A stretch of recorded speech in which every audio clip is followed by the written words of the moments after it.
Good morning. I think we have an interesting session today morning on current efforts in reducing cancer health disparities. Our first speaker is LeeAnn.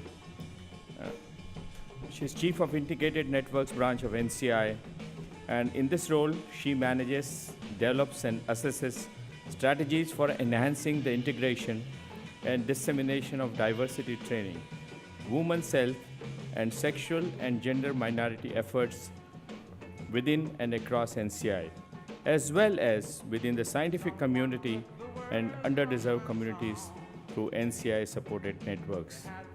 Prior to joining NCI, she was a healthcare consultant at Deloitte. She has been a principal investigator researching tissue-engineered products and cellular inflammatory responses at National Institute of Standards and Technology. Dr. Bailey received her MBBS from the University of Adelaide Medical School with an emphasis on Aboriginal health and pediatric oncology. Dr. Bailey, please.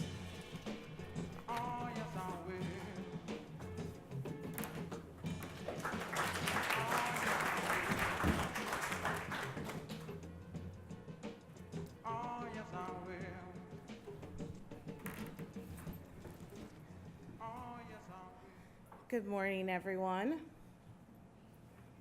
I'm just wondering, is there a 2-cup minimum? Everybody's awake with me,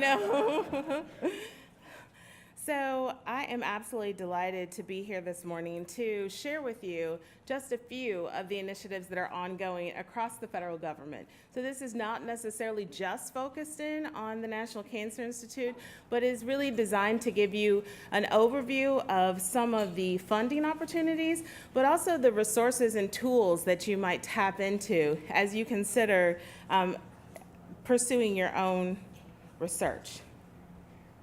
So let me see if I can get this started. So that being said, if you need additional detail on some of the initiatives, because they are so expansive, please feel free to go directly to the website. It's also my understanding, Dr. Shah said that this presentation, as well as the slides, will be made available to you. So don't feel like you have to frantically write down all the URLs and the information, because you will have it shortly. So just because I'd like to have a bit of a baseline, it's always good to know your audience. How many folks here currently have government funding from like the CDC, NIH, so on and so forth? Okay. How many folks are considering that or have applied previous to this? Okay, great. Thank you. Appreciate it. So today we're going to spend a little bit of time talking about specifically the initiatives that are currently ongoing, not only at the Health and Human Services level, but within each of these institutes. Now, obviously, NIH is one of the nation's premier biomedical research agencies, and we actually don't provide care. We stop short just of that care delivery. So just wanted to make sure that I articulated that before we get started. So as so eloquently been discussed, cancer health disparities are the adverse differences in the incidence, prevalence, mortality, survivorship, and burden of cancer. We are specifically interested and focused in on groups that have racial and ethnic differences and disparities in this regard, as well as rural populations. So I'd like to take a little bit of time to just discuss this slide briefly with regard to why do research? Why is it so critical to everyone, from the provider to the patient to the healthcare ecosystem? And the reason why is because advances in cancer biology and the etiology of cancer really provide insight, help us deliver better care in better time, more cost effectively. We also want to increase access to cancer prevention. We all know that the best way to treat cancer is to never get it. So really the ability to screen, detect is what we really would like to put a lot of emphasis on. Also, we'd like to understand the challenges that are involved and develop strategies to overcome them so that we can improve not only our delivery and dissemination of research in these underserved populations, but also internationally as well.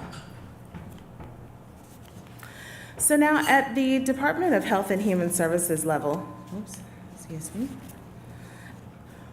I'm sure that you'll see that the vision for all of us is to have a nation that's free of disparities in health and healthcare. In 2011, the HHS launched 2 strategic plans that were aimed at reducing cancer health disparities. There's an action plan that outlines the goals and the actions that would be required to reduce health disparities amongst racial and ethnic minorities. There's an office called the Office of Minority Health that's leading the charge to really put all of these ideas into practice across the agency. In addition to that, they are committed to continuously assessing the impact of the policies and the programs to ensure their efficacy.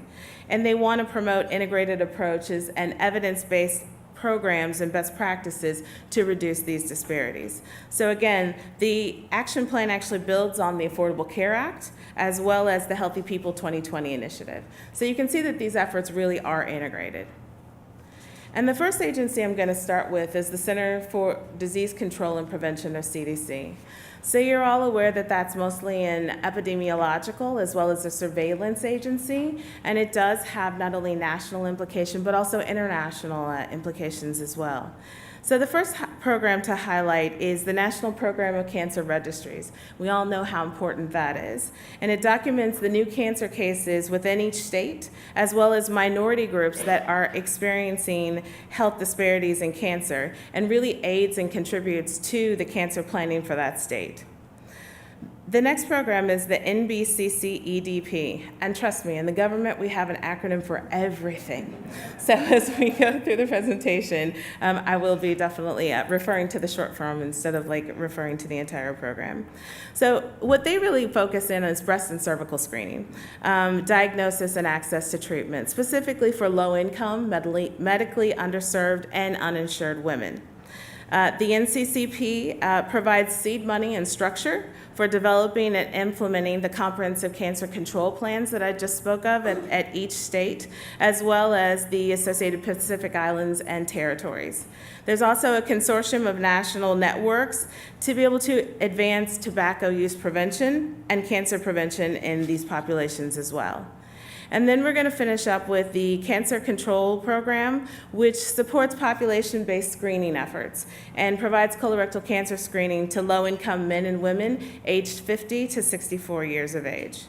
And then REACH is a national multi-level program that serves really as the cornerstone of CDC's efforts to eliminate both racial and ethnic disparities in health and to establish partners, because we're very aware that one entity can't completely resolve these issues. You really need community partners, you really need care providers, as well as educators across the entire area.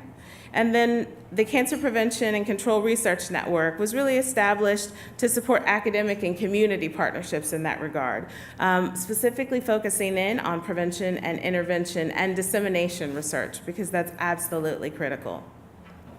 So one of the initiatives that really hasn't been discussed, I think, in depth at the conference so far is the use of social media and technology and how it really has transformed how it is we communicate information, not only from a dissemination perspective, but how we report it back.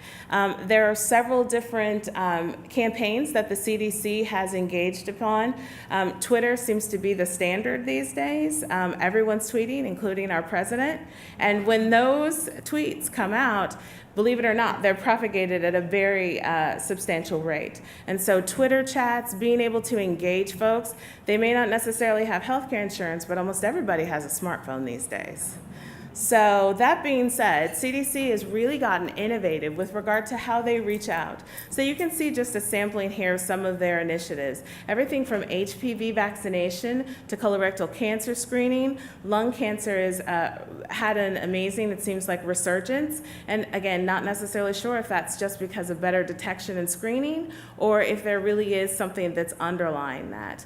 But I just gave this as an example because I was really surprised when I logged on to CDC and I saw some of the topics that they were really adequately reaching out to.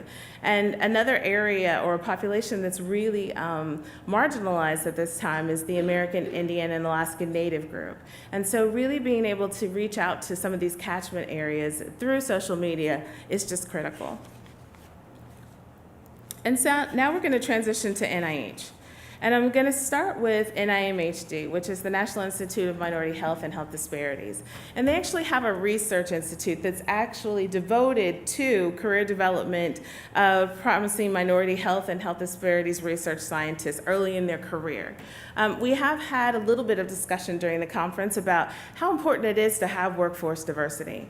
But from a cultural competence perspective, it's going to be critical to reach some of these racial and ethnic minority populations by seeing providers that look like them, that think like them, that understand their traditions, their cultures, their values.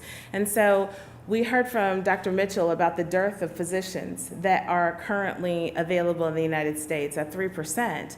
And so if you think about that with regard to context for the larger population, that's just absolutely unacceptable. And so as a research and training enterprise, we are really focused in on programs that will bolster, identify, retain, and train this new cadre that will ultimately be the future, will be our care providers. And so here are some of the areas in which there are programs of focus, but I specifically would encourage you to take advantage of the Office of Extramural Research website, because it provides not only tactical resources with regard to how to apply for grants, it provides technical assistance, it provides the program contacts.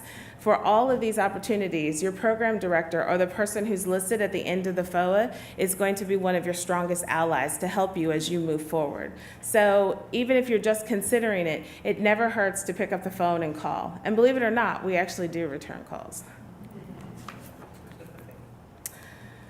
I'd like to just highlight a few of the most prominent initiatives that have come about in the last 6 to 8 months, specifically a focus on lung cancer disparities with regard to risk and protective factors.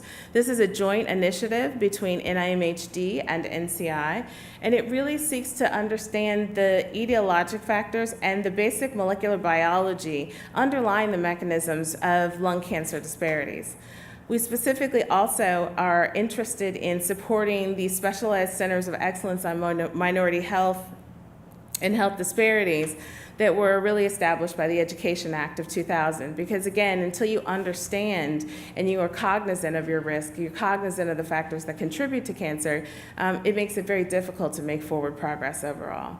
And again, this program supports research in minority health and health disparities, as well as the training, the dissemination, and the fostering of collaboration of partnerships, because all are going to be required to address cancer health disparities. And now we're going to look at things from an international lens. So the Fogarty International Center is dedicated to not only conducting research in the U.S. and in international, entities, but also to build the partnerships between those research institutes to be able to establish capacity, to be able to establish the training of the next generation of scientists to address global health. And so there are two programs particularly that I'd like to point out. One is focused on transdisciplinary research with regard to the tobacco epidemic, and the other is with regard to looking at technology and outcomes in low and middle income countries, specifically utilizing mobile health. So we've heard quite a bit about the difficulties and the challenges of not having infrastructure, access to basic care, standard of care throughout presentations yesterday. So we're really looking for low to no cost technologies or tools that can be used in the field that eliminate that need for the extra processing, so that basically at the point of care you can make an assessment or even self-care. And again, many of these, actually all of these opportunities are currently active. You can see that this is the PAR that's listed here at the bottom, and the application due date is in August. So as I go through here, if there's anything of interest to you, make sure that you follow up, because in many instances there's more than one application and receipt date. So I'm not going to spend a lot of time on the Cancer Moonshot, because that's already been discussed in some depth throughout the conference. But what I did want to just articulate is that there are currently 12 open FOAs that are focusing on cancer immunotherapy, prevention and early detection, implementation science, with regard to how is it that we really reach out to these communities? What makes programs and interventions successful?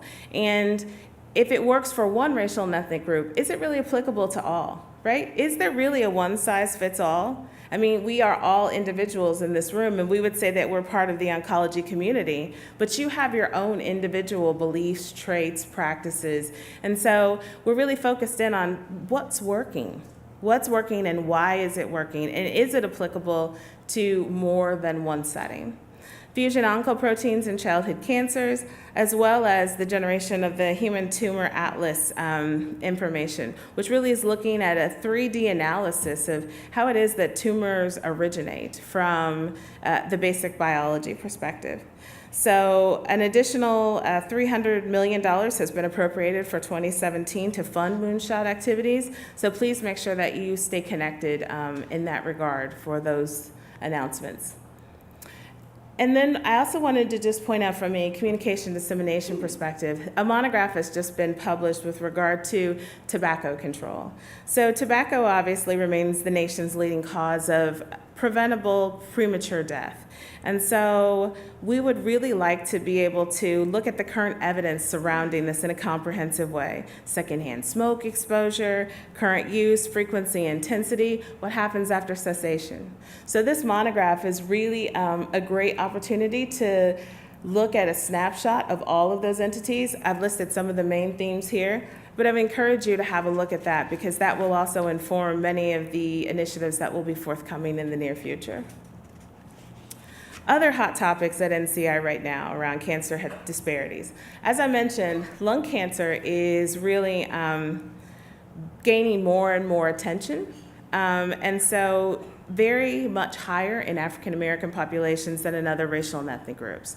And so there are questions regarding what pathways are involved in that. What's the science behind that? Is it because of socioeconomic factors? Is it because of diet, lifestyle? Is it because of molecular premise? And it might be a combination of all. But there are lots of different studies that are ongoing and specifically focused in on the molecular components or the biological differences in lung tumors. Endometrial cancer, the same thing, although in this instance it's worldwide in terms of that the precedence is rising in more of half of the 43 countries that were studied. And so they really want to look now at the rates of the disease and why. There are different rates depending upon where the geographic location is. And then lastly, just looking at the mortality rates across the US. Why is it that some regions are still continuing to be left behind despite best efforts? And do we need to really redouble and focus our attention in those areas, or should we consider looking at things from a comprehensive perspective? So those are the initiatives that are ongoing right now at NCI, and so I'm going to now transition to look at the Center to Reduce Cancer Health Disparities. And that is actually the center that I come from.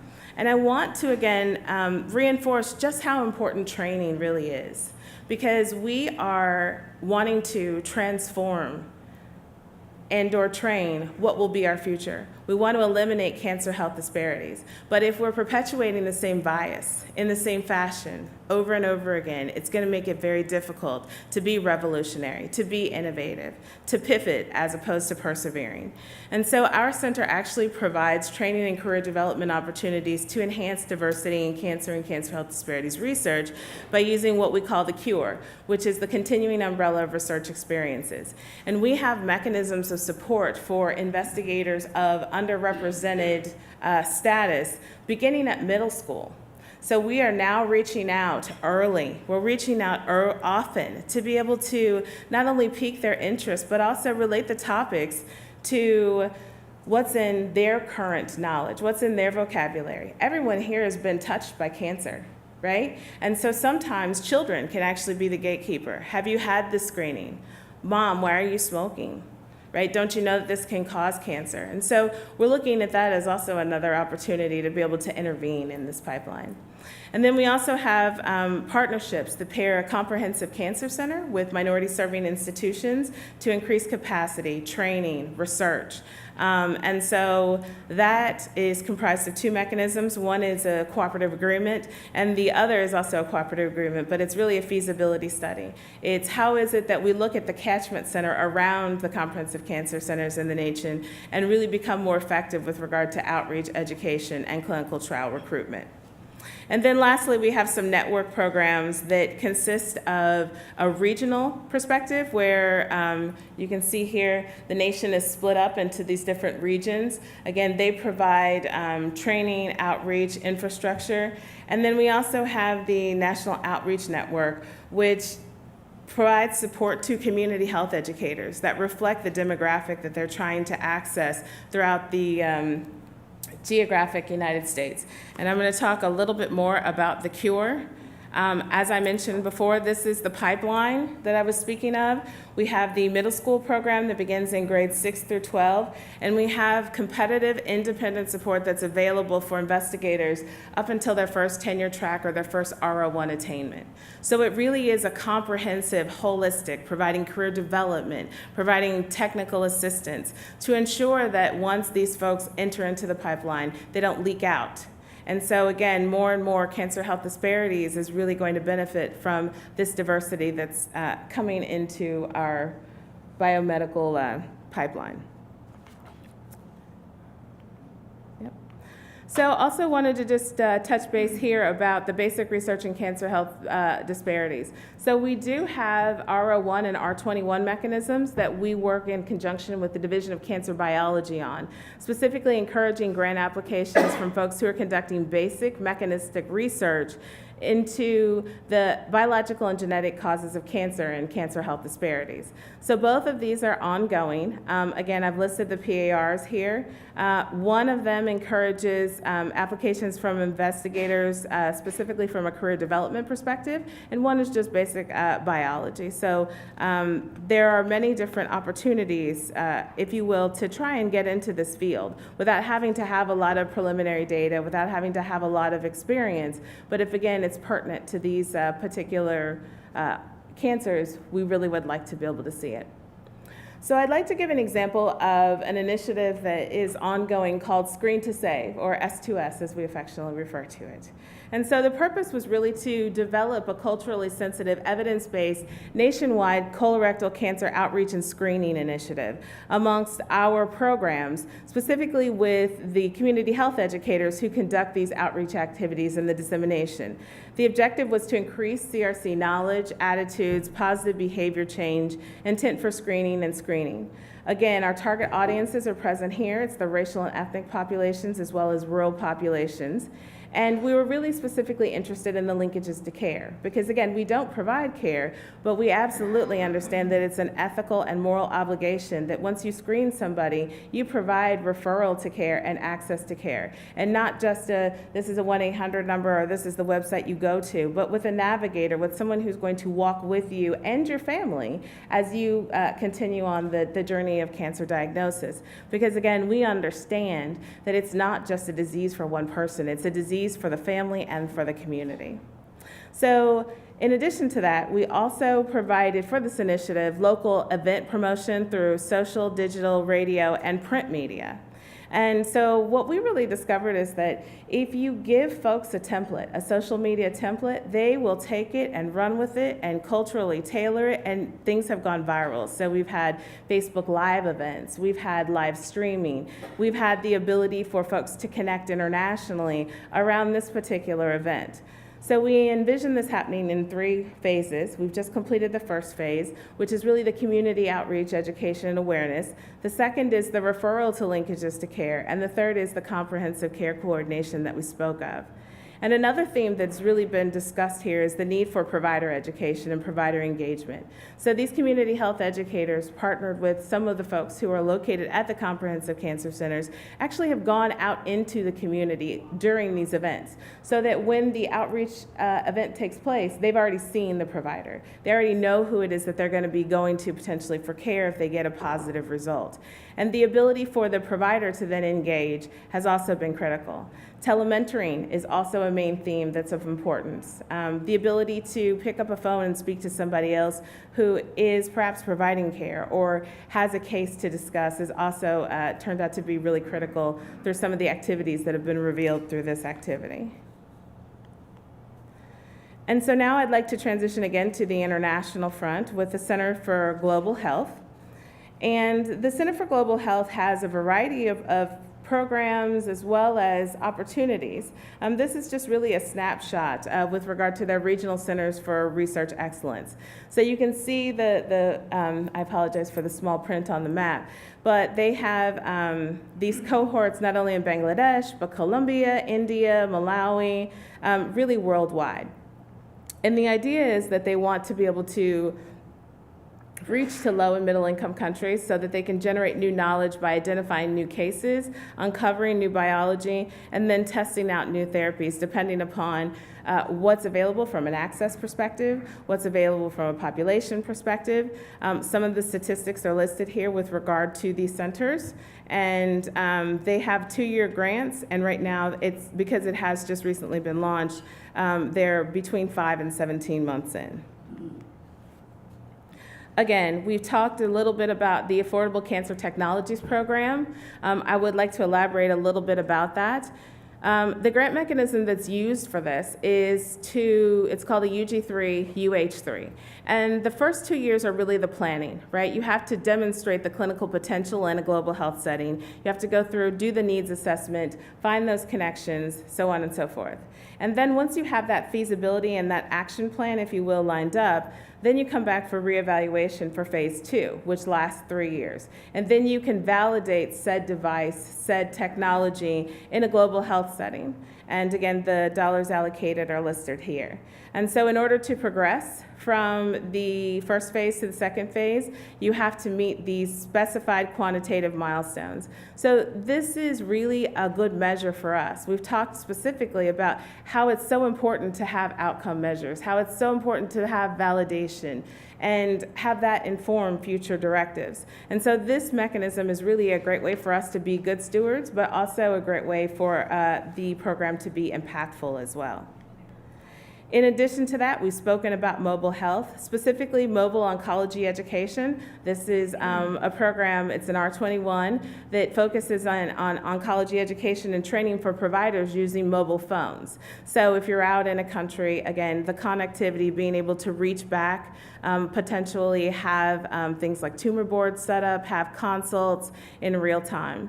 And then finally, the feasibility and acceptability of text messaging. So everyone texts. And so the question is, does it depend on who you are? Who are you reaching out to? What's the response rate? And so some of these topics have been really, really interesting from a provider as well as from a patient perspective. And so now the Division of Cancer Prevention. So we've heard a lot about InCore. And NCORE is a national NCI-supported network that brings cancer prevention, clinical trials, and cancer care delivery to people in their communities.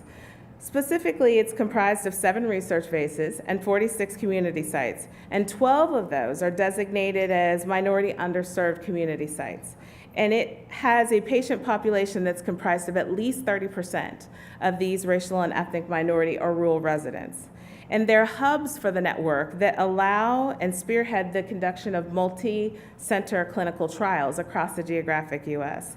And they provide oversight, they provide support, and they also address health-related quality of life studies for patients that are on treatment trials, and they also participate in several of the other larger programs that NCI supports, such as the NCTN or the National Clinical Trials Network. And so they now have a specific relationship and focus on cancer health disparities, research questions being incorporated not only into the science, but also to the return of the community and their involvement as well. Again, we've had a good conversation, I feel, about the cervical cancer global statistics. Again, the burden is great. And so as a result, there's a cervical cancer prevention program in Zambia that the Division of Cancer Prevention has supported, specifically looking at digital digital technologies that will increase not only the provider education and the quality assurance, but also a low-cost technology so that you can have a variety of screening places, that you can not only be innovative with regard to the point of care, but also with the dissemination of that information and the cultural acceptance. So you can see that there are a few photos here from how it is that these particular prevention programs and low-cost technologies are being applied for grantees. Again, this is just an example of some of the visual inspection-based screening tests that are currently under evaluation that allow you to look at things at the point of care. Rapid HPV tests that are currently being developed or are under deployment. We're always looking for ways to do things more effectively in a safer fashion in a cost-effective manner.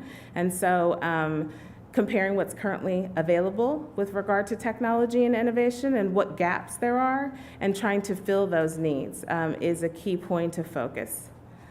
And now I'm going to look at the Division of Cancer Control Prevention Sciences. Specifically, they are looking to reduce the risk, the incidence, and death for cancer survivors by supporting not only innovative research, but also recommending ways to apply that research in quality and healthcare delivery settings. So currently, the rural population has really received a lot of attention. In conjunction with NCI, CDC has also shown that although cancer death rates are decreasing in rural areas, they're doing so more slowly than they are in urban areas. And I think it's very clear for folks who are familiar with this space that there's a substantial amount of controversy regarding what it is you define as a rural population, and that there needs to be some standardization and some clarity with regard to that before one can effectively not only address the population, but also define what a rural catchment area is and the services that would be required to effectively reach them. So DCCPS has a variety of different programs that are associated with that. They also have several that are related to the basic biology as well of chronic liver disease, as we've discussed, intervention research for the Native American health population, as well as tribal epidemiology centers, and again, also the health of sexual and gender minorities. We've heard quite a bit about that as well. Again, tobacco use and HIV, tobacco control, smoking cessation, as well as the regulatory science that's behind that involves some of the policy discussion that we have already talked about. And then I'd like to end with a discussion of the Division of Cancer Treatment and Diagnoses. So they have specialized programs of research excellence for a variety of cancers. It's not cancer or site-specific, should I say. It's very interdisciplinary and requires a substantial amount of collaborators and/or experience in order to conduct said activities. Survival disparities in young Blacks with CRC. Again, another strong initiative. We heard a little bit about the MATCH trials yesterday as well, and this is another trial that's currently ongoing that is accruing young African Americans with stage 2 disease specifically. So in conclusion, I'd like to spend a little bit of time talking about what the priorities, the opportunities, and the future directions are for the government overall. So I think it's clear that we understand that these networks that address the need for targeted health literacy for racial and ethnic groups and patients, providers, and professionals are critical moving forward. We have to learn how to work better together. We have to learn how to share data. We have to learn how to try new things and then validate whether or not they work as we move forward. We definitely need increased training to ensure not only the racial and ethnic diversity of our workforce, but also from the perspective of policies, providers. If you look at payers, everyone has a unique contribution, a unique perspective that they bring to this ecosystem, and we definitely want to acknowledge that. Again, promoting the global development and participation in cancer health registries and vital registration systems, being able to cross-train health professionals, not have folks be siloed, but really we want to maximize the healthcare delivery in not only rural communities and LMICs, as well as within our own borders here. At the global level, we want to focus on high-risk cancers by geography, as has been pointed out. And then lastly, the informatics that are required and the communication tools that are required to enable the data sharing for accelerated discoveries and improved outcomes. Because at the end of the day, we do recognize that the patient is at the epicenter, and that's the point of focus. Thank you.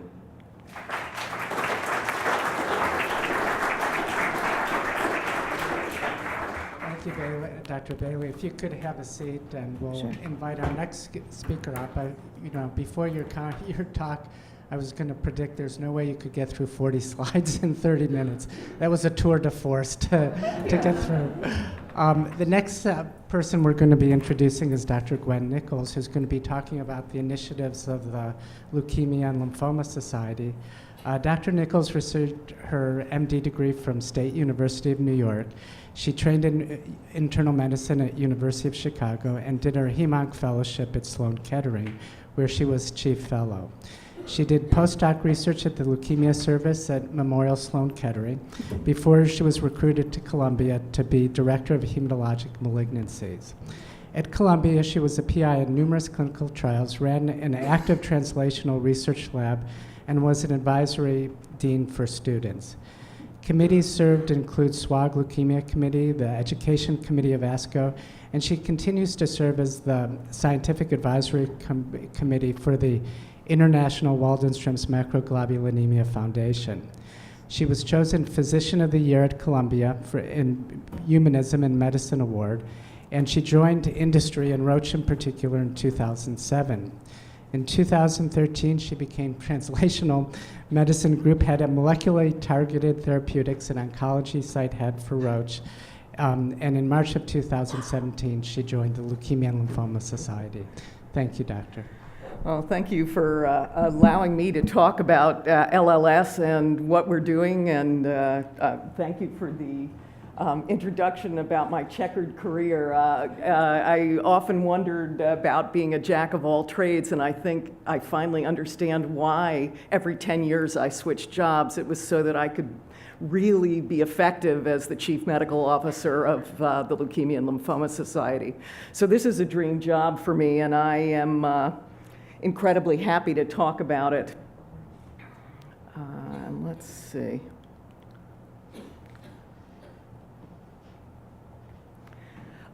So you heard, I am a former employee of Hoffman LaRoche, and I will someday retire, I hope, on some of the money that I put away because of that.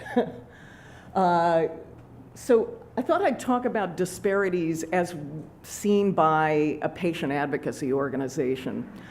So we really are an advocacy organization first and foremost, and many of the people in the room that are familiar with LLS may know us as a research organization, and we certainly support millions of dollars worth of research, and to the tune of $50 million a year in research with the ultimate goal of cure, but we realize the importance of survivors and the services that we also have to give to patients. So patient services, education, outreach, financial and social support is a really important part of our role, and serving patients and providers with seminars, with clinical trial education, with navigation is another sort of understated but incredibly important component of what we do. And then finally, our small but mighty policy office in Washington, where I am going immediately after we finish today, to advocate both in DC but also in the States with the help of a lot of incredibly dedicated volunteers to have impact on legislation that affects cost, affects access, and affects research. So the three areas, when I was asked about disparities, the three areas that we see health disparities are access due to the care, coverage, and cost, disparities in access due to inadequate education and quality of care in the areas where patients are receiving care, And then disparities in access due to lack of biologic understanding and research. And I think that that's an area that might be a little bit foreign to what we've talked about, but Dr. Bailey certainly talked about it, and yesterday Dr. Flowers talked about it. There are biologic differences, and as we understand the biology, our tumors get rarer and rarer, and the way we approach it is going to have to be through biologic understanding, or we're going to be giving the wrong treatments. So let's start with disparities in healthcare coverage and cost. As I mentioned yesterday, we have an information resource center, which is our primary way that patients can reach out to LLS. This is manned by nurses and social workers who are expert in the blood cancers. And it is a resource both for patients, but also for friends and caregivers who want to find out more information, who want to help a patient navigate their care. And the most frequent call that these information resource specialists receive is, how am I ever going to pay for my cancer treatment? Inability to afford care is no longer an issue of poverty. And I have to say, as a longtime academic, I was shielded from that, even though I worked at Columbia, which is in a catchment area of a million immigrants who are very, very impoverished. It still is, you know, we get in the ivory tower and think that it is all about poverty. It is no longer about poverty. There are people who are working and cannot afford their care. Every day, patients are getting a blood cancer diagnosis and have inadequate coverage for life-saving medications. So if LLS, and again, I'm, you know, this is my soapbox, if we're developing novel therapies and we spend a lot, and really that's a goal of ours, our work is meaningless if patients can't get access to those therapies or afford to receive the therapies. And so I think we really have to focus on both sides of the equation. So when I joined LLS last year, our first move as a patient advocacy organization was to make a statement about the need and our willingness to participate in making change. And so we put out a cancer cost statement with ideas we had about places where we could collaborate to understand what the drivers are in the different parts of healthcare and start little by little through collaboration chipping away at the out-of-pocket cost and access issues for patients. So we did this primarily by putting patients in the forefront of the discussions. And I have to tell you, there were board members and people within our organization who were concerned about jeopardizing our relations with healthcare partners. And you know, we have really very fruitful relationships with pharma, with payers, with health organizations, and they were concerned that we were jeopardizing that by saying we need to do something to make a change. And I said, we're not finger pointing, we are looking for areas of consensus. And that's the only way this will move forward. And to say the problem is one group versus another, and I think I hear it all the time, you know, the docs say it's the insurers say it's the pharmacy benefit managers, the pharmacy benefit managers say it's somebody else, and on we go. That's not helping anyone. So we're looking for areas of compromise, and stakeholders in our ecosystem did not drop out and stop supporting us. They actually have been supportive and willing to approach conversations about this. So we really felt that we could show some leadership here by pushing for patient-centered reforms to bend the cost curve. You know, our policy office is small but mighty. We're not going to change the whole system, but we could start the conversations. And some of the areas we initially thought, and this is an evolving concept, are promoting value-based payment arrangements for drugs and for biotechnology. And I think we've heard a lot about the word value, but we really need to talk about what is the value. And if you put the patient at the center of what is the value, I think you'll come up with some good ideas about what value is. Incentivizing that And then increasing competition in the marketplace. And Dr. LeeAnn gave a great discussion yesterday about biosimilars, and we can be supportive of those kind of efforts and to get the word out about what those are and why that would help us. And also to make sure that our biosimilar providers are ready to make that a cost-effective solution. So we started by engaging patient groups, and these are some of the people that we spoke with. And we found some areas of consensus in talking to our partners at American Cancer and at a variety of other organizations. And this is not to say that they all agree to everything, but that we have some ideas that these are areas we could find consensus. Promoting the patient voice in the value-based agreements. So a lot of what is considered value, it might be a value to the manufacturer or a value to the payer. We have to be sure it's also a value to the patient. We need to lower patient cost sharing for valuable treatments. Last year, the blood cancer space had a record 18 FDA approvals for new agents or reutilization of previously approved agents for blood cancers. LLS supported 15 of those 18 at some point in their development, from a scientific concept to being a drug that patients can receive.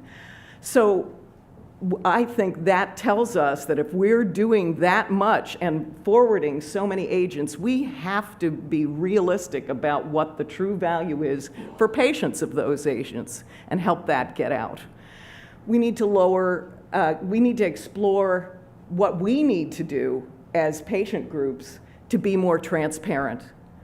We do get support for our educational programs, much like this program has support from pharmaceutical partners, from biotechnology partners. We have to be clear about how that affects our decision-making and what we do.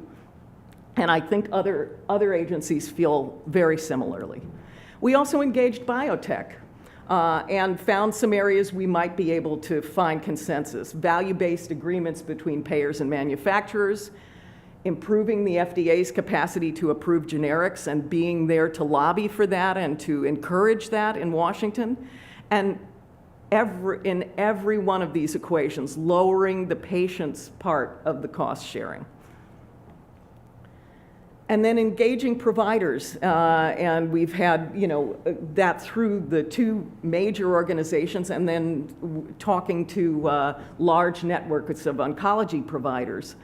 And understanding quality-focused payment reforms, what that will mean, what clinical pathways will mean for autonomy for physicians and also for access for patients.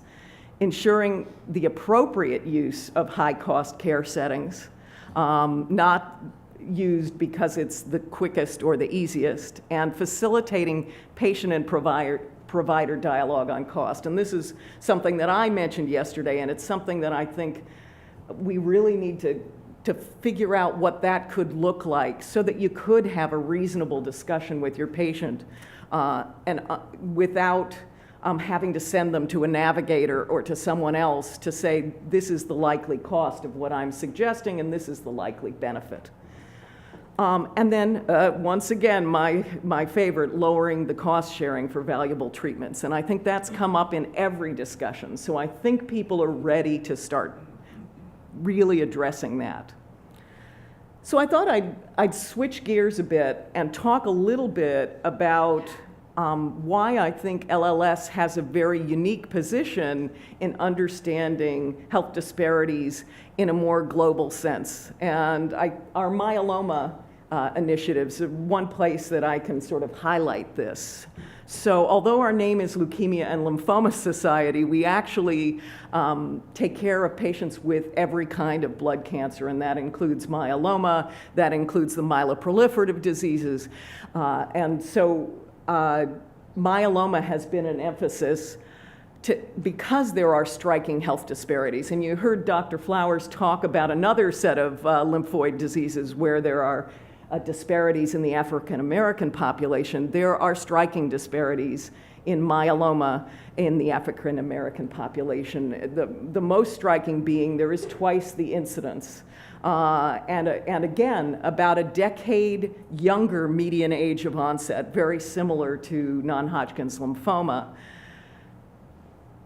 But more troubling, African Americans are less likely to receive the newest treatments and more likely to experience treatment delays, including delays in referral for transplant.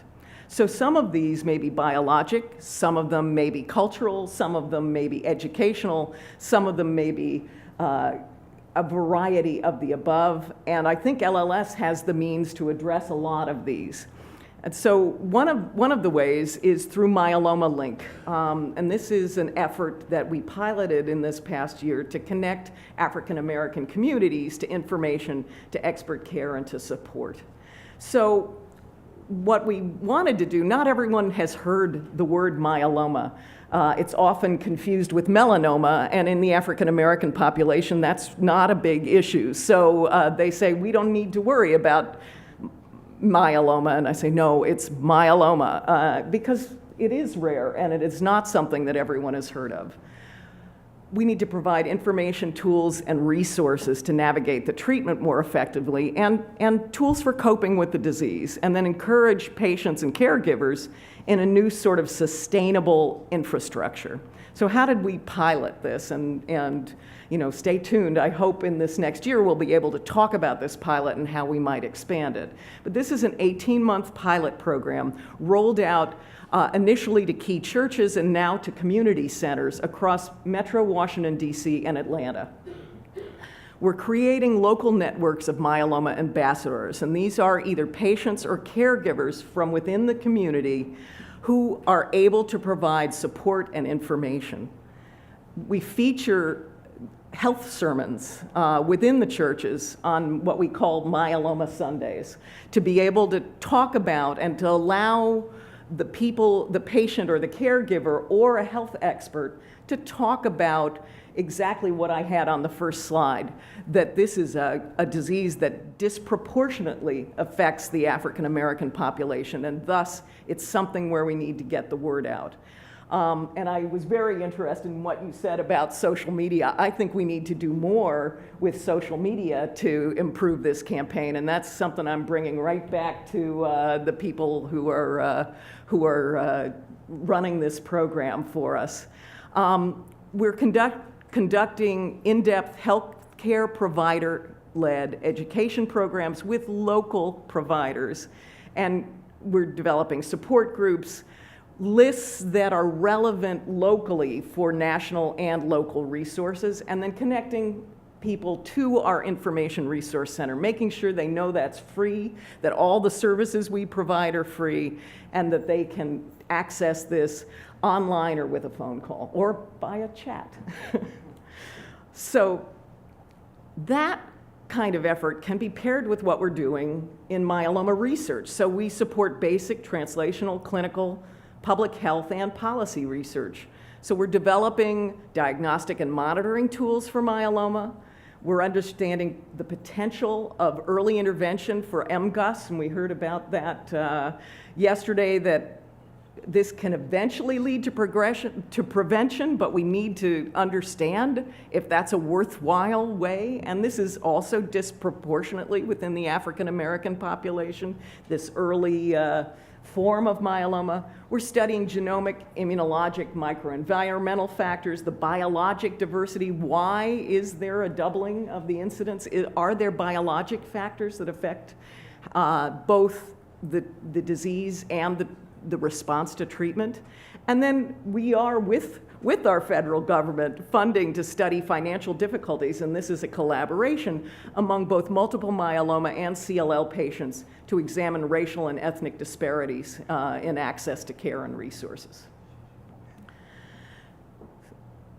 But there are major disparities beyond just disease by disease, and I wanted to take the final minutes to talk about what we're doing to try and increase access to clinical trials. And I think you heard some great discussion of this yesterday, and I'd like to just say what LLS is doing and why I think this is something that we need to scale up.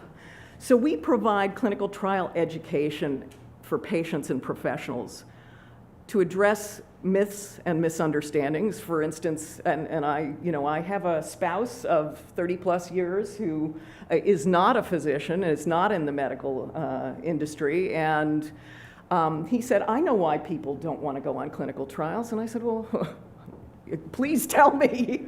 And he said, because they're afraid they're going to get a placebo. And I said, do you think I would ever give a cancer patient a placebo? He said, no, of course you wouldn't. And I said, do you think any of my friends that you have met would ever give a cancer patient a placebo? He said, no. And I said, do you think any oncologist would? He said, no, I guess not. And that's exactly it. If he had the benefit of sleeping next to for 30 years, an oncologist, and he doesn't know that, we need to educate people about that.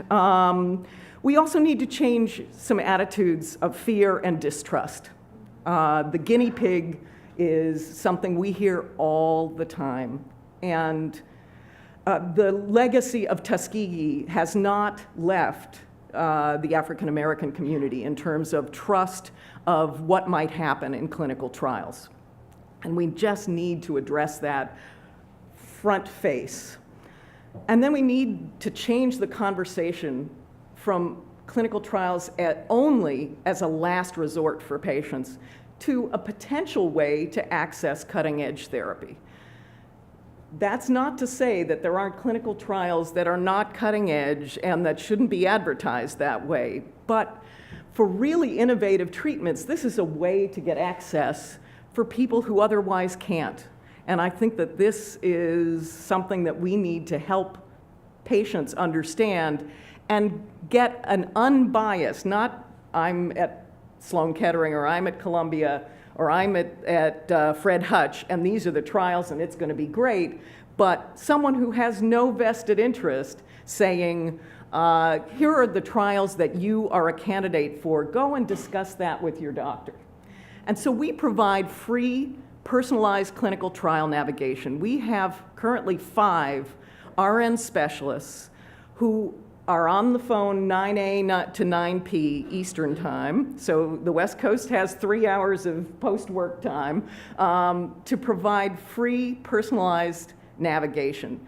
And what I mean by that is the patient themselves talks to the nurse and says, I live here, this is my insurance, this is what I'm looking for, this is who can support me. I cannot leave my job. I can leave my job. I can do a 50-mile radius. I can do a 500-mile radius. I can fly wherever I want in the world.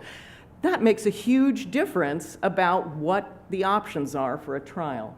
The other part is if you go on clinical, and this used to happen to me as a practitioner, I'd say, I think we need to look for a trial for you, and both of us would furiously look on the internet, and someone would walk into my office with a notebook of printouts and say, which one of these should I go on?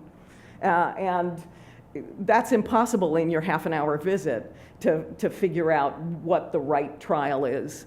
Not only because many of them, the patient might not have the right entry criteria. They had 2 therapies instead of 1. They have kidney dysfunction. They have a reason that they can't be on it because they had chicken pox in the last year. There are all kinds of reasons. The entry criteria, and we discussed this, can be cumbersome.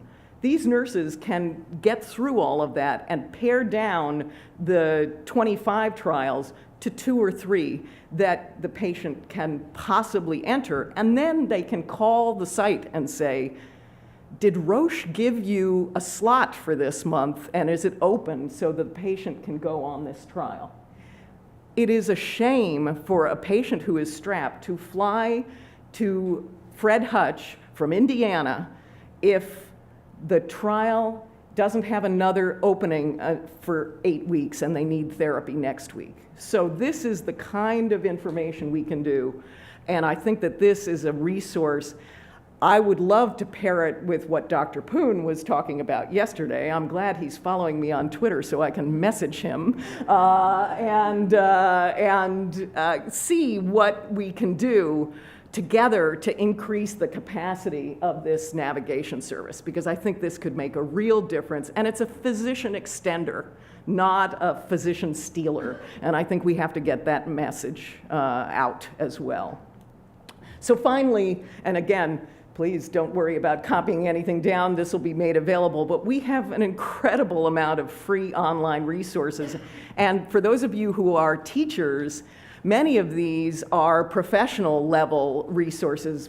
Our CAR-T diagram was taken by the Associated Press, by dozens of the New York Times, dozens of magazines, because these are really very intelligent, straightforward resources that you can use. And we have podcasts, online, print for those who need print. Please, please, they're all free.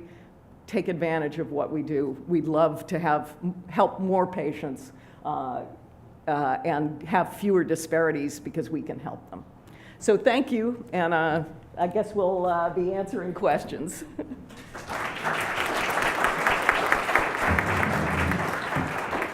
We'd like to open it up now for any questions in the audience, and perhaps I'll start with the first one. And you both mentioned Twitter and Facebook and Snapchat, and I always laugh because, LeeAnn, you mentioned that everyone uses these modalities, and I could venture to guess that probably 3/4 of the people in the audience don't use it. And I know we've struggled at our institution and through the AIDS Malignancy Consortium to how to outreach folks. And obviously LL does the same. But I wonder if you guys could both talk about how you do it. And LeeAnn, you mentioned colorectal cancer screening, and it's sometimes hard for me to imagine how a community might get excited to talk about colon cancer screening and use social media to do it. So if you could both talk about your efforts in those areas.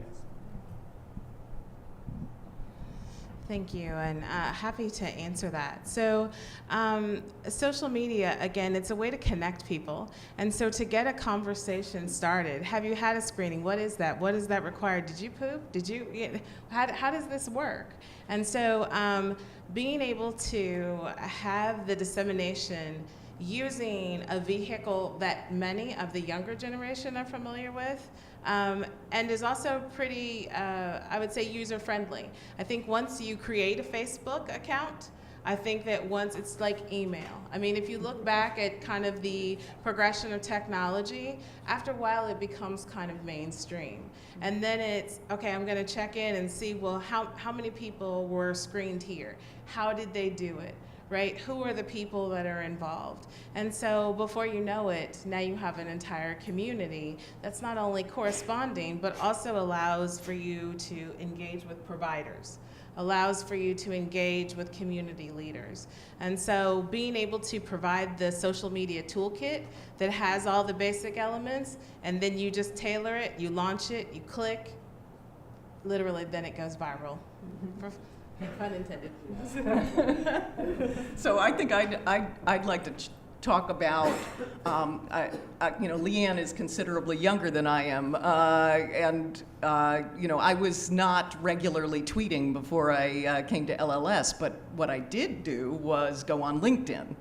And so I talked to a lot of my colleagues about, they might be on Facebook. I don't know anyone my age who isn't at least have a Facebook account, right? But LinkedIn for professionals is a great way to get information out and much more comfortable. And I tried to talk to the nurses and social workers in our Information Resource Center and say, I don't want you to be on Twitter if you don't feel comfortable with Twitter.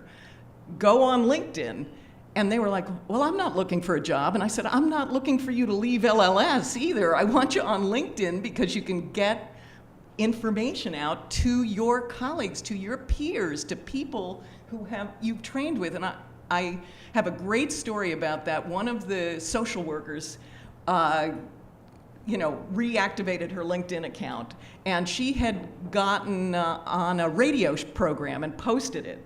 And she got thousands and thousands of likes and retweets, LinkedIn connections. And she was so excited. She ran into my office. You wouldn't believe it. Look at my numbers, And so, yes, if you're of a certain age, you know thousands of people who are professionals from all your ways of training. This is a great way to get information out. Please. So, hello? There we are. Janet Freeman Daly, I'm a lung cancer patient advocate, and since you're mentioning social media, there's more online than you realize in connecting with patients. There isn't just being on social media. Patients on Facebook are forming disease-specific groups, in some cases oncogene-specific groups, like my group that's on ROS1. And there's a tremendous amount of knowledge there. A lot of the patients that are in that group see top experts in their field, and they bring that information back to the group. Some of the groups have researchers in them. They source clinical trials for each other. I mean, it's a tremendous resource. There are patients on Twitter who participate in the cancer tag ontology. If you're not familiar with that, Google it. There are hashtags on Twitter for all of the types of cancers, and some of them are quite active. Some of them have weekly or monthly tweet chats. Yep. There are major advocates that you can reach just by reaching out and saying, hey, I need a connection, and somebody usually answers, if within not 24 hours, sometimes within an hour, and they can connect you to all sorts of resources.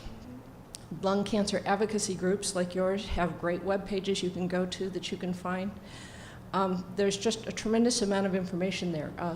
Cancergrace.org, run by Jack West, who's at Swedish Hospital here in Seattle, has oncology providers that answer patient questions directly and post blogs about cancer conferences. So there's a lot of information available online. There are resources online, and that's a great way to help find more clinical trial participation. I'm not going to pretend that the online groups have a great amount of racial diversity either, but we're working on it. So if you want to reach out to those advocates, you could do a lot of group of help. Clinical trials on clinicaltrials.gov don't always list accurately whether they're open or not, or what trials are going on, but the patient groups try and keep up on that. If you could help inform them when a trial opens or closes, you could do a lot of good.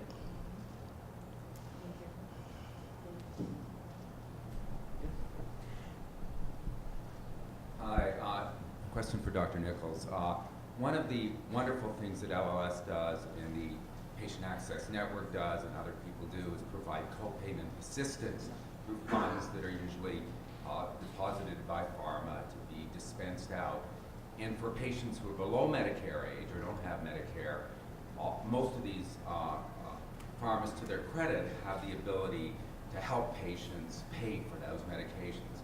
But the argument is that's a way to really inflate the price because the patient isn't seeing it. The patient is getting hit below Medicare and above Medicare. They are getting hit. I wonder how you respond to that. It's sort of a temporary fix, but it seems to me it actually propagates the problem a long time, and I wonder how you feel about that. I agree with you wholeheartedly. It's a temporary fix, and I think, given what exists today, I think we still need to help patients with copay.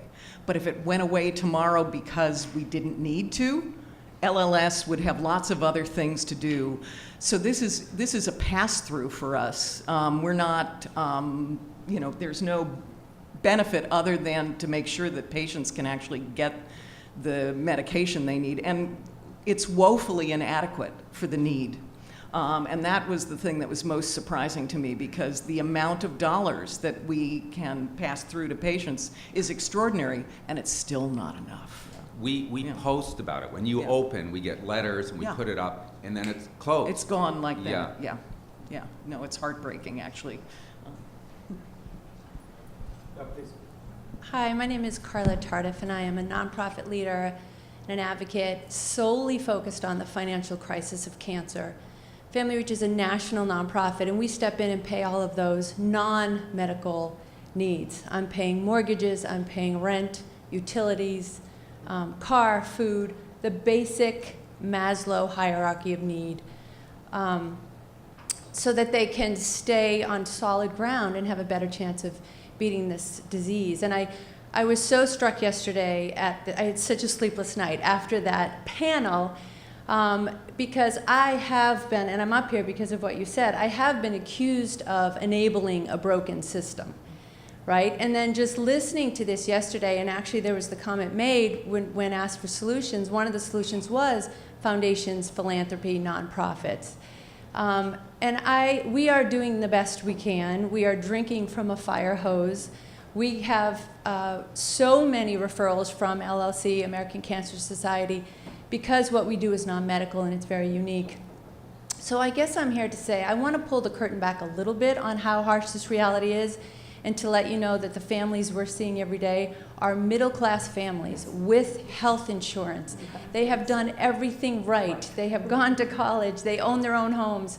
They do not know how to work the system. They do not want to ask for help.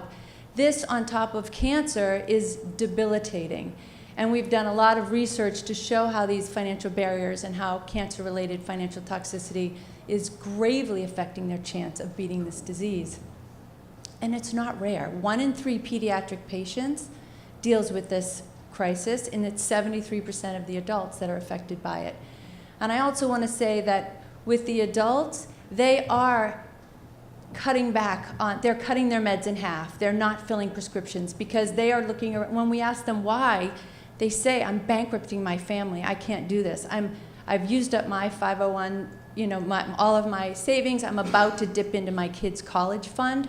I'm opting out. But if it's a child that has cancer, they go to the ends of the earth to get this kid what they need to survive, and they're losing their homes. I have families in homeless shelters, living in their cars, living on friends' couches. So to hear this conversation and to hear philanthropy and foundations is the answer, support us, invest in us. If we are the solution, you gotta help us, because it is far greater than anything we can even begin to touch. So thank you.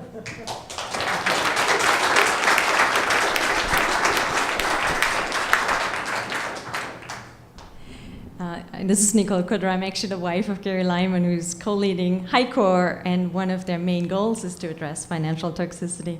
And now I have also a personal story to share. We're both physicians and just ended up with a $12,000 MRI bill, which was clearly indicated by, by colleagues, and we're navigating the dentist, several $1,000s.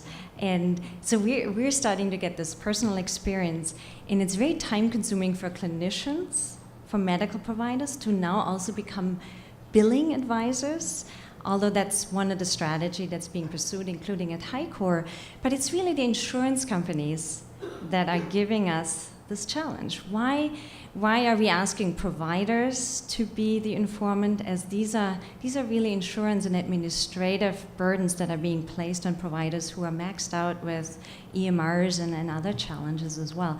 Do you know where do insurance companies fall into this, and in their profit margins and their shareholders that are pushing some of these finances? So I think the payers are struggling with the fact that they have all developed separately, and so have no uniformity whatsoever, and that they have developed plans within the ever-changing landscape of what is allowed as insurance. And so it is now so hopelessly complex that the default is to say no and hope that the patient, the provider, the social worker will argue to re-engage. And so I think some of the discussions that we're having are there ways to simplify? Are there ways to use the digital technology we have to be able to understand cost, out-of-pocket cost for the patient, and for the provider, Because if you knew that getting the MRI across the street at the Surgery Center instead of at Fred Hutch would save $10,000, you would do that, right? But you're absolutely right. How can the provider know that? You just write the prescription MRI. So we need more clarity about that, and I think people are open to that, because eventually that will help the system overall to decrease the cost. Yeah, thanks. I do want to congratulate both of the speakers. Really awesome.